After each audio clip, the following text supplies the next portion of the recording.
hazırlayacağım.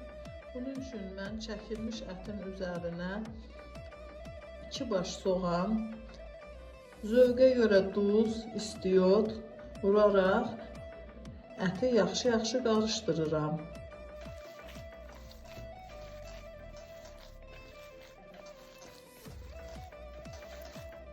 Yaxşı yoğurdum. Şimdi onun üstünü bağlayaraq soyuducuda 1 saat saxlayıram.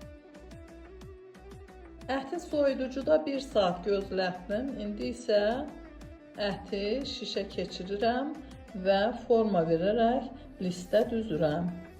Ətləri şişə düzdükdən sonra indi soba listini 180 dərəcə qızdırdığım sobaya qoyuram. Kababımız artıq hazırdır. İndi mən kabab üçün hazırladığım kişniş soğanı kababın üzərinə səpirəm.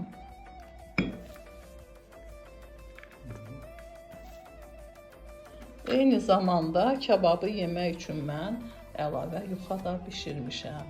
Yiyəcək və hazırlayacaq hər kəsə nuş olsun.